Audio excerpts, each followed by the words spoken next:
Brief discussion lang kapag nag-avail na po kayo ng inyong offline e-loading vending machine. So, ganito po ang pinaka-kiosk mode or yung POV ni customer. So, kapag nag-edit po ng mga settings like edit pricing, connection setting, etc., ay may pinipindot po tayo na keys sa gilid ng inyong monitor or pwede ring mag-send command sa inyong online portal. So, yung sinasabi ko po ay may separated video po akong ginawa about dyan. So, mag-exit tayo sa kiosk mode. Then, press yes. So, mapupunta po tayo sa pinaka main menu ng inyong machine. So, dito sa upper right corner, may 3 dots. Then, explain ko lang po kung ano yung mga contents or brief description ng mga settings. E-load products, ito po ay makita dyan yung mga providers or services ng ating machine. Halimbawa ay GCash Cash In. So, dyan po ay mag-e-edit ng service charge. Dito po sa regular amount configurator ay dito po yung mga pag-e-edit ng service fee. So, dalawa po ang syntax or keyword na pwedeng gamitin. Yung isa ay yung range, which is yung format niya, ang gamit is hyphen or dash. Then yung isa is specific, ang gamit na format ay comma. So, kung ito po ang gagamitin nyo, range, ibig sabihin dito sa sample is 10 to 50 ay 2 pesos yung kanyang patong. Ang kasama dyan is 10, 11, 12, 13, 14, so on and so forth. Then kapag specific, kung ito po yung gagamitin nyo, halimbawa nito is 100, 500, 1,000.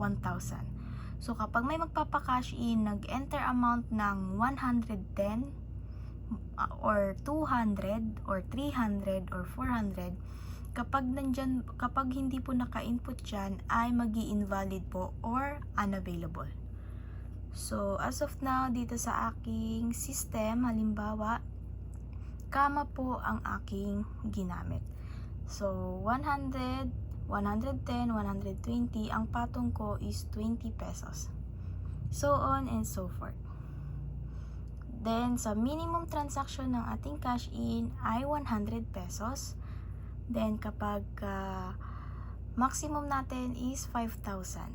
So, kapag may magpapakash in po ng 5,000 and above, repeat process lang po. So, parang sa ATM lang po. Kapag, di ba, ang per transaction limit nila is 10,000. So, kapag above 10,000 ang gustong i-withdraw, ay repeat process lang. So, ganun din po. Pagkatapos mag-edit ay i-update lang po. Medyo matagal ang loading ng update. Depende po kung marami kayong inedit sa prices. Then, ganun din sa mga networks. Halimbawa sa Smart, dito ay yun yung mga registered promo. So, halimbawa ito, ANT 299. So, ang single ni machine is 314. Then, ang description is 2 gig plus only all net call and text for 30 days. Kapag tapos na mag-edit, ay update promo. Pwede ring mag-delete kapag ayaw nyo yung product na yon. So, ang mga list ng mga promo ay may kita sa inyong online portal. Dito po sa all products. Then, halimbawa ay Smart. So, nandyan po yung mga list ng mga available or partners ni Fox E-Loading na promos na working po sa ating machine. Next po sa 3 dots ay yung kiosk mode. Kiosk mode naman po, ito po yung babalik sa pinaka point of view ni customer kanina. Yung buy now, here. Ay buy here now. Next naman tayo is alert and SMS. Ito po ay hindi na masyadong pinipindot. Pero yan po yung dyan po magre-receive ng mga text if ever po na maglo-load or ite-text nyo po yung SIM card na naka-set up po sa inyong tablet. Next po is connection setting. So ito po ay yung madalas na kino-command or lagi po naming sinasabi sa group chat. If ever po kasi na may mga unsuccessful transaction or failed transaction, dito po laging ina-adjust. So as you can see, apat po ang option. Yung tatlo po na nasa taas, which is yung SMS, pagkakaiba nila is GSM, short code, and short code 2. Yan pong tatlo ay yung offline. So yung nasa dulo is internet. If ever po na mahina ang signal or SIM signal sa area, kahit 1 bar, tapos medyo delay or failed transactions yung mga sa inyong machine, pwede po nating i-connect sa internet or hotspot sa inyong phone. Kumbaga, yung offline, bakit tatlo ay minsan ay may times po na down yung GSM or down po ang short code or yung short code 2. Kapag gagamitin nyo po yung GSM, itong tatlo po kasi is yung offline. Then ito po yung online.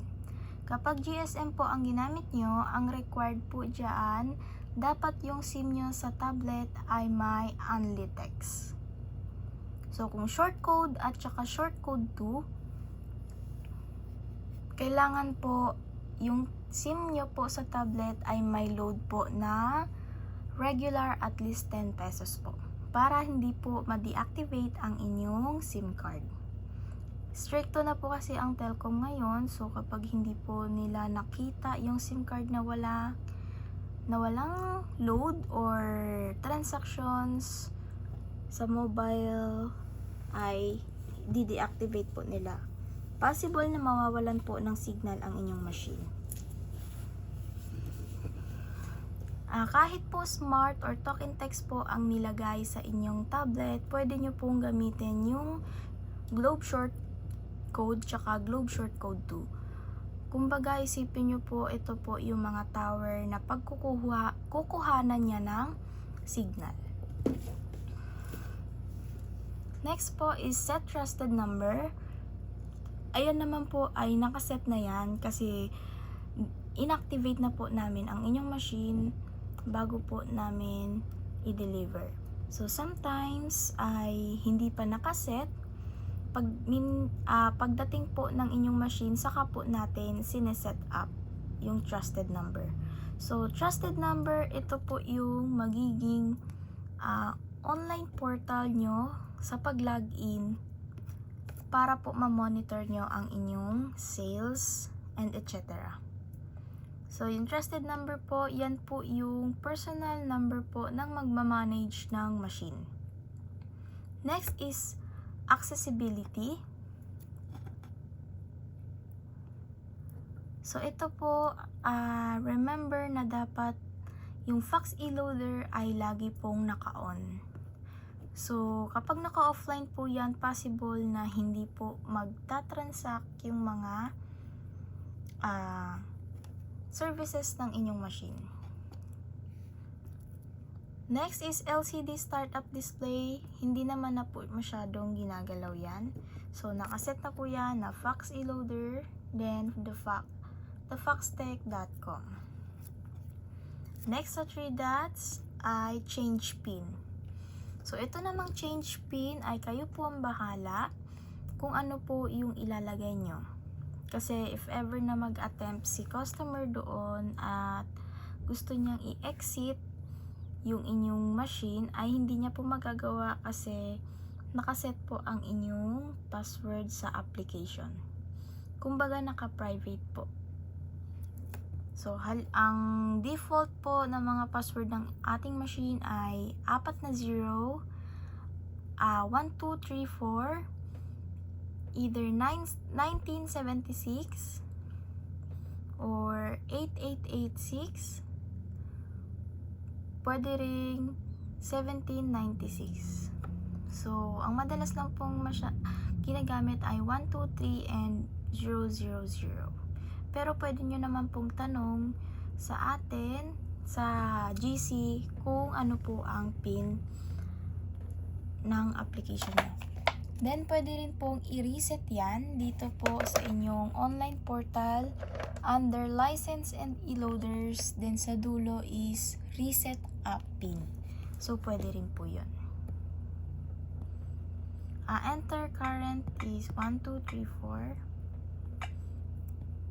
So, enter new PIN, halimbawa 1234, 4 na 0.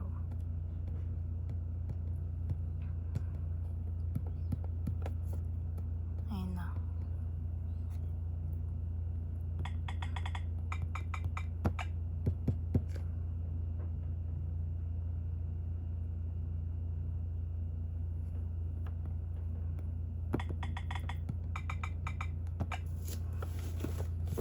Wait lang.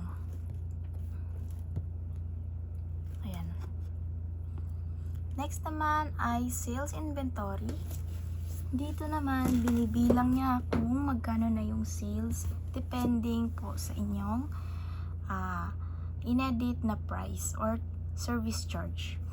Then, kapag pinindot po yung filter ay depende po kung anong gusto nyo makitang date ng range date po. Next naman ay yung clear logs. So, ito lagi rin natin pinipindot yan.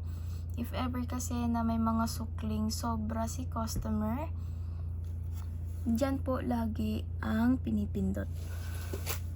So, may separated video din ako about sa clear logs.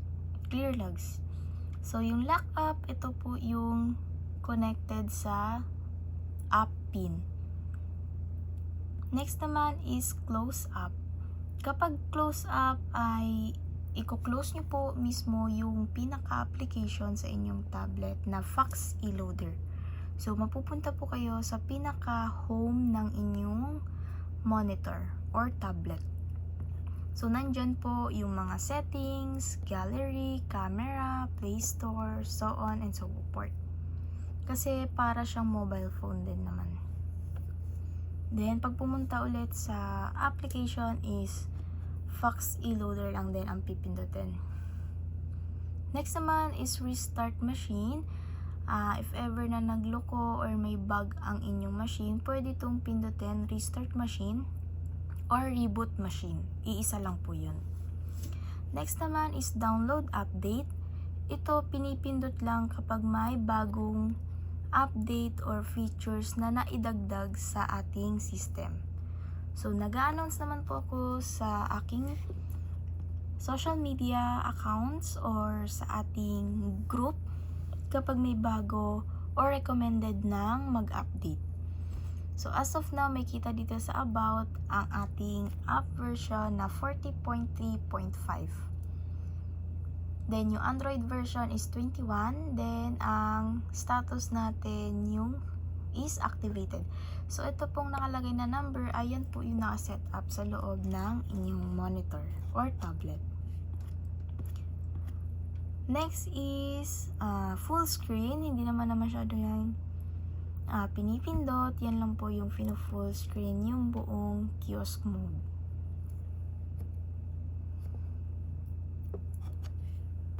So, next naman is phone prefixes. Pag pinindot po yan, ay makita yung mga network kung ano yung mga nasa unahan ng bawat number. So, yung TNT is 0907, 0909, so on and so forth. Ganun din sa ibang network. So, yung 0917 is Globe. Yan.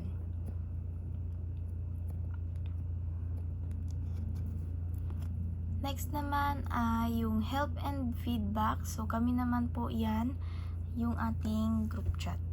So, if ever naman ay pwede kayong magtanong din sa pinaka mismong technical support ng fax e-loading. So by the way, yung sa download update nga pala, kapag pinindot yan ay kailangan po nakakonect sa Wi-Fi or hotspot. Di ko sure kung nasabi ko na kanina, pero i-repeat ko lang din po. Then, kapag nakita nyo po yung connect to machine, ibig sabihin, hindi po nakakonect ang inyong Bluetooth module ng inyong tablet papunta po sa pinaka-board ng inyong machine. Yung board po, yun po yung nakakabit sa likod, kung saan nakakonect po yung inyong coin slot and bill acceptor. So, may kita po yung status dito is connecting. Ibig sabihin ay hindi po tayo nakakonect sa Bluetooth. So, always remember, lagi pong naka-on dapat ang Bluetooth at hindi po naka-airplane mode. Kasi, yung SIM card kapag nag-airplane mode ay mawawala po ang ating signal. So, hindi po tayo makakapag-command sa mga transactions. So, kapag okay na po lahat, nakapag-edit na, na-adjust na ang connection setting, depende po kung ano mag-work sa inyong area. Kiosk mode, babalik po tayo sa pinaka point of view ni customer. Ayan. So, connecting, ibig sabihin yan, hindi tayo nakakonect sa Bluetooth module ng ating board. So, katagalan kapag ganyan ay magmamachine is offline ang nakalagay sa screen. So, may separate video naman ako about dyan. So, pwede nyo rin pong panoorin.